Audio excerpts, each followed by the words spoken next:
Welcome back to Chauvet Arts. For the remainder of 2020, Chauvet Arts will present The Art of Unity, a rotating group show featuring artworks from our diverse roster of experienced artists. In response to recent events and their major effect on the arts, this exhibit will give viewers a chance to reacquaint themselves with our wide variety of works, rediscover their love for the arts, and reinvest in the livelihoods of artists. The Art of Unity will utilize all three of our active gallery spaces and include pieces from long-term gallery artists, recently added artists, and our newest artist, Jorge Yancas. Through the end of December, this shared and rotating exhibition will reflect an effort to equally celebrate and support our artists and their incredible work.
Hello, my name is Pam Marlene Taylor, and I'm the curator of the exhibition you are about to see called Long Distance.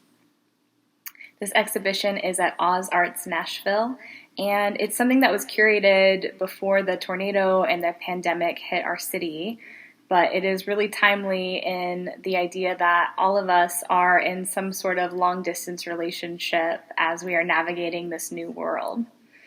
This exhibition explores personal relationships, relationships with culture, and relationships with future versions of yourself.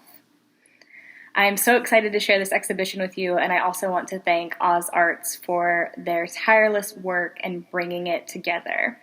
It was originally scheduled for much earlier in the year, but because of repairs from the tornado and learning how to navigate this new world, it took some time to get it up, but Oz Arts has been amazing in creating a really safe space for our artists to show off their work. Please enjoy Long Distance. Long Distance. Three artists' work converge on the concept of distance. Duncan McDaniel's Across the Clouds investigates modern communication and the ability to have maintained a relationship with his now wife via video chat when they were separated by the Atlantic Ocean. Crossing the idea of a tin can or lover's telephone where two cans are attached at either end of a taut string, and the cloud where so much digital communication takes place, McDaniel's dreamy lit sculptures illuminate a long-distance relationship which could have never taken place before this advanced technology.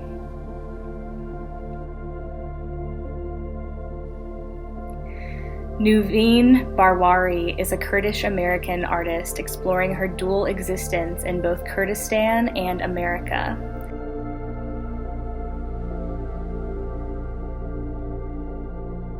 Being born in the U.S. and spending her adolescence in Kurdistan, Barwari calls attention to the long-distance relationship with her own culture as a member of a stateless community.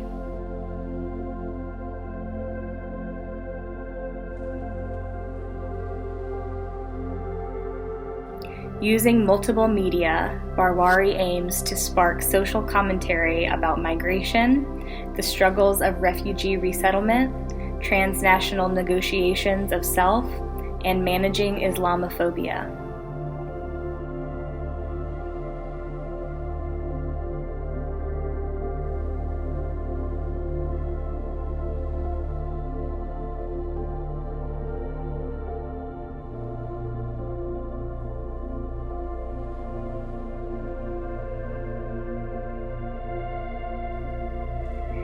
Sibley Barlow is a trans artist exploring the time and space of existing inside their body. In 60 days, Barlow took a daily photo where they cut their hair from their head and applied it as facial hair until the end of 60 days, where they were left with a shaved head. Using skin and hair as a metaphor for the temporality of human existence, Barlow reveals the long-distance relationship with the self and one's own body.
Art and culture is the sector that shapes the way people think because it exposes them to new ideas. Artists create ideas, imagine new ways of living and existing in the world, and then express those ideas in society through art. Artists can imagine a just world for others and introduce those ideas to society. However, the people directly affected by injustice must be able to participate and help imagine and envision a better world for themselves.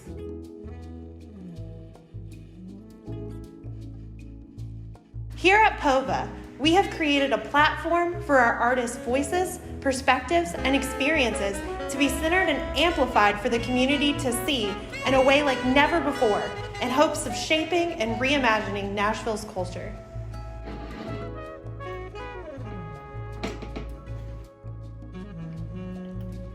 For so many artists today, there are so many doors closed.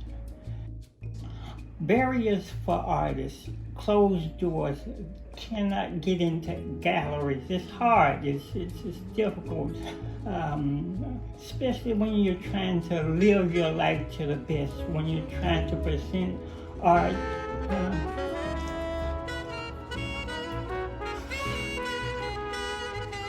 When you're trying to create stuff for the world.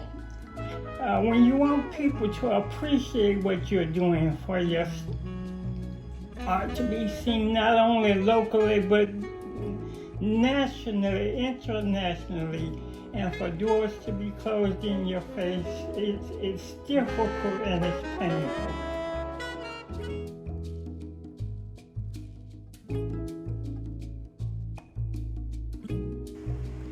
We must have platforms for the artistic expression of those at the margins of society, so people can maintain control of their own stories.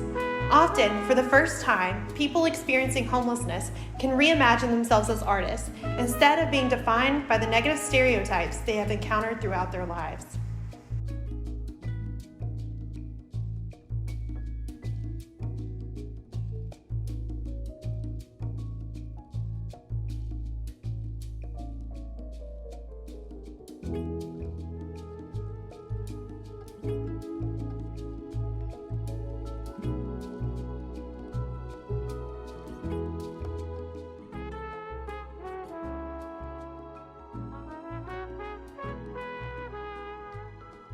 believe that art is a space in which we become equals, and we can interact with people experiencing homelessness in new contexts.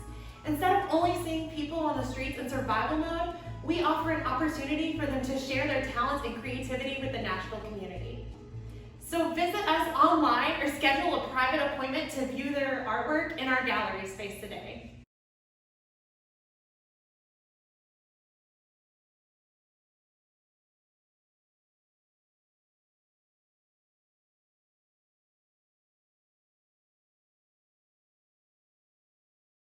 Hi, I'm Jason Bruick, co-owner of Raven and Whale Gallery. Regarding my work, the one thing that is always at the forefront of any new piece I put together is I want there to be a counterbalance, a yin and a yang, whether that be man versus nature, old and new, good versus evil. I think artwork's more interesting when you have competing themes interspersed throughout the same image. You'll find that there is a competing juxtaposition, counterbalance, and I say the only thing worse than bad art is boring art, so hopefully you don't think my work's too boring. Hi, I'm Kate Harold, artist and co-owner of Raven and Whale Gallery. My background is in photography, but my current photo-based images are more about creating a reality rather than documenting it. My surreal yet photographic images ask the viewer to put themselves in the shoes of those pictured and look at the world through their eyes. The boundless imaginations of the children in particular become the inspiration for my fantastical images. These situations could not exist in reality, but because of the very nature of photography, they feel as if they do. Our new artist, Anastasia Alexandra, is based in Philadelphia, Pennsylvania. Her work is about the journeys of getting to know someone, about seeing one way and then revealing depth that comes through conversation and time. It's about seeing more than the surface and telling that story with ink and paper. If you'd like to find out more about Anastasia's work or our gallery, visit our website, ravenandwhalegallery.com, or make an appointment with us at our location in 5 Points East, Nashville.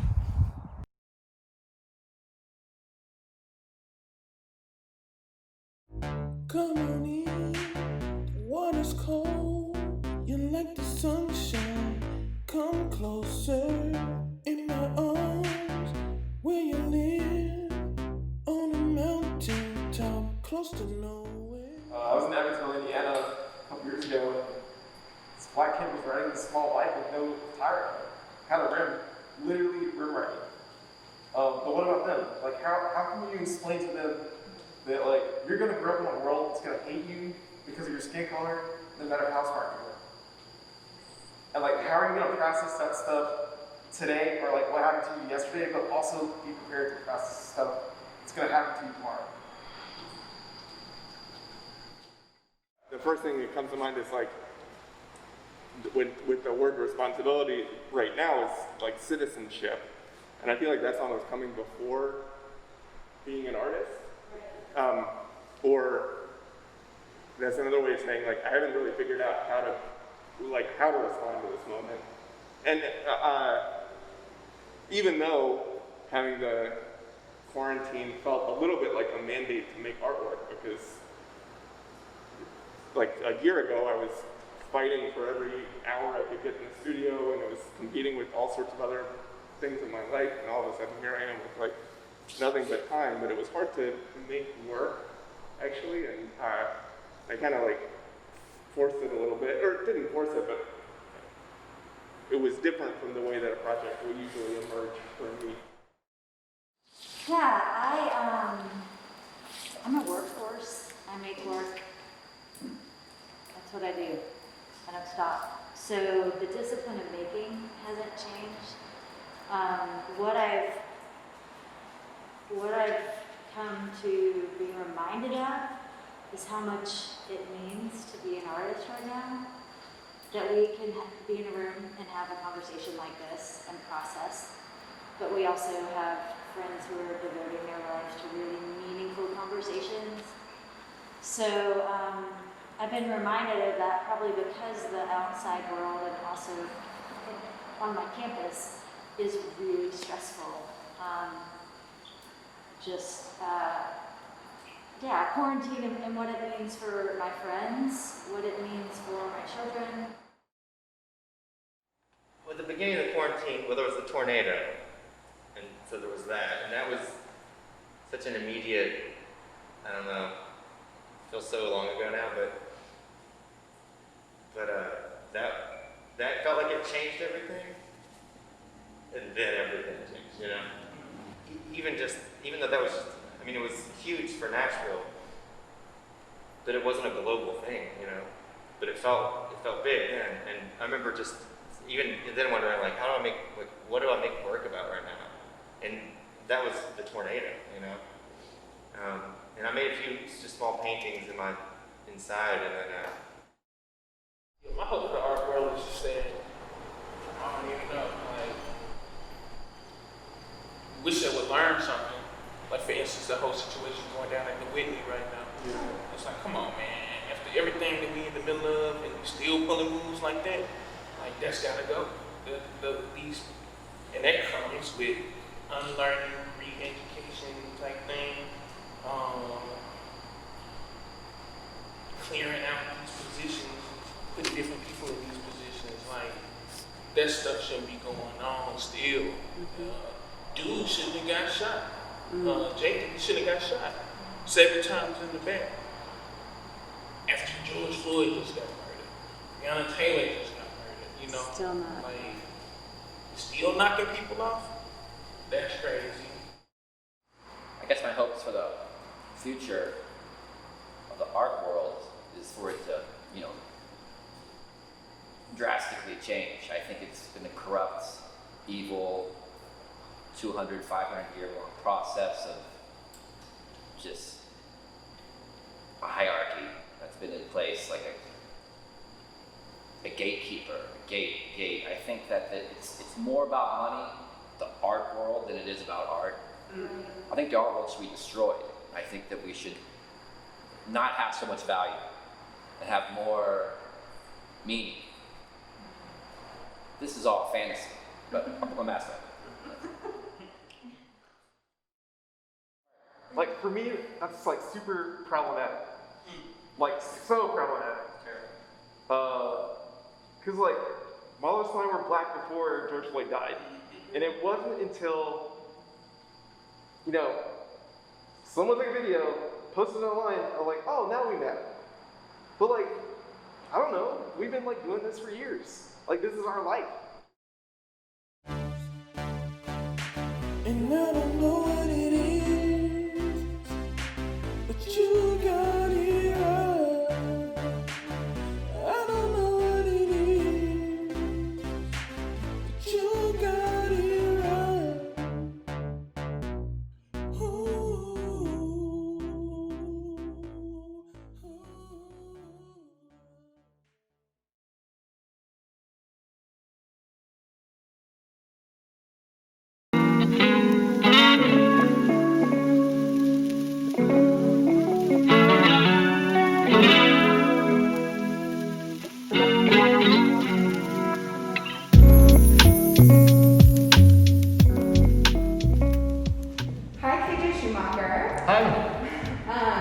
Congrats on such a beautiful show. We're here at Tinny Contemporary looking at your show, Remnants. So this admittedly is my first time being in a physical exhibition space since the pandemic. So I'm excited to be here. What has it been like to get a show together in this time? How's that been?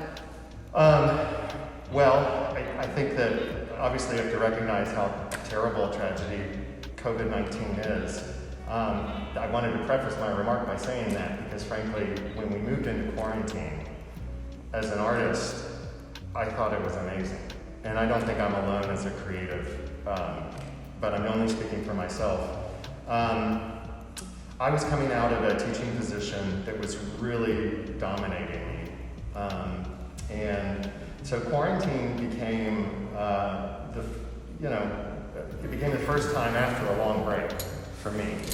And it was a really beautiful opportunity for me to kind of get in and dust off the cobwebs and really see what I had. And that's how I ended up with the collages that went to Cheapwood in the at-home exhibit. Because I was it started out as simply cleaning the studio, getting it ready for production, And it became more of a really sort of whirligig adventure through years and years of remnants and you know, pieces of art that I had done and not shown, all kinds of stuff. You collect studio remnants. Can you give a couple of examples of what that might be and how Absolutely. it's appear in your work? I'd say that the biggest collection of remnants that I have come from my teaching practice, particularly from the printmaking aspect of teaching a general arts class. And so that's kind of what started the aesthetic of me looking at these marks and reusing them. So again, these are sort of like pieces of scrap paper that may have been used on a table, and when a student would overroll a block print, then I'm getting the marks left from the brayer and sort of, you know, cut out where the block print would be. But from that, I like to make marks in somewhat untraditional ways. I mean untraditional, not with a brush often. So there are many times that I like to, well this actually may be one of them. Okay, so the marks were made with a brush onto another piece of paper. They were made onto like a magazine stock glossy paper in a big roll.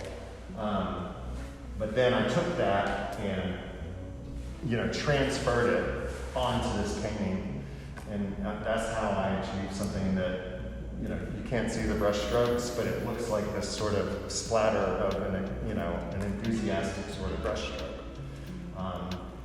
But the truth is, I was able to control it a lot more by doing something like that. So then the piece of paper that transfers that over becomes a new remnant, but now it's an oil paint remnant on a magazine stock. Other types of remnants might just be printed papers.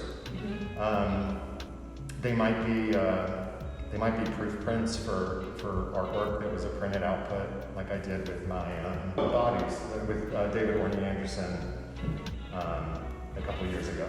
So they might be just like test prints that came from chromatics. That is not an artist proof. I'm not going to sell it, but then I might use it and rip it up. So those are remnants. It might be other photographs that are printed. So you collect these remnants and marks and put them together, I think using what you call a generative methodology of chance-based selection. Can you talk more about this methodology and more specifics of how you incorporate that into making the work?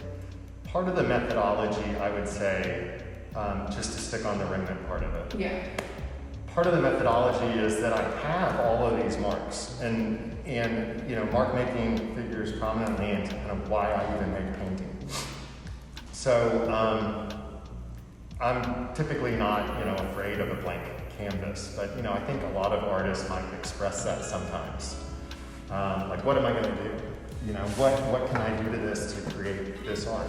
And I think in terms of the chance-based methodology, what I'm referring to is that there are all these chance-based marks all over the world, all over the sidewalk, but especially all in my studio. And so I can just start grabbing those and seeing kind of what fits, what's speaking to me, and use it.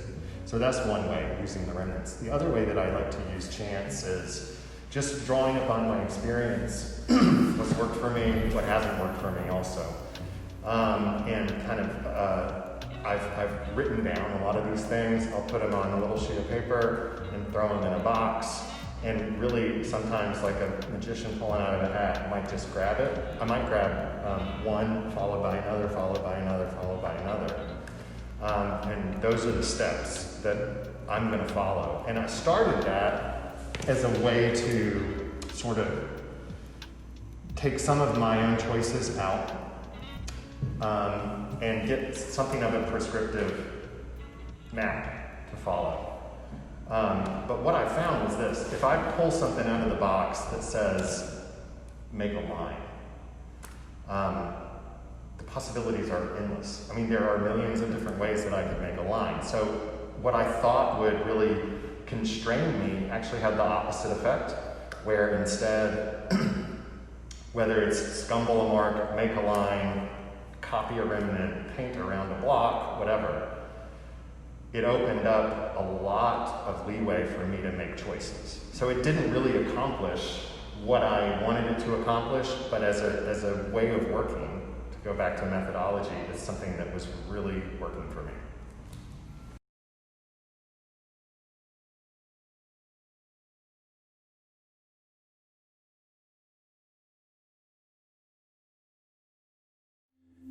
At Unrequited Leisure, we're pleased to hold over the exhibition Transcode, which has been showing in our online spaces since the beginning of September. It will continue to show through October. The show is guest curated by artist and curator and thinker Chelsea Tomto. She has handpicked 4 international artists to represent the ideas found in her Transcode manifesto. So the show kind of builds on this notion of codifying gender and that as a starting place for the production of artwork. She's also going to talk about the idea of transcode as a material and as a kind of concept or structure in meaning making. And she says it best when she says that transcode as an idea opts out of and interrogates the drive towards linear, binary, and static logic, offering a means of imagining otherwise the categorizations and narratives put forth by these logics into fluid subjects. So in the show, as it exists on the Unrequited Leisure website, you can access all of the interactive works, you can watch the videos that the artists have produced, you can visit the websites that they've made inside of our site, and you can also link out to their websites. And then further, it's worth noting that we've paired with an organization in the Bay Area called New Art City, and we will be showcasing the same exhibition as an interactive virtual space that has code by Chelsea and writings by Chelsea, and also features these 4 artists in a way that you can interact inside of your browser to read the text, take a look at the videos, listen to the productions, and click through the narratives.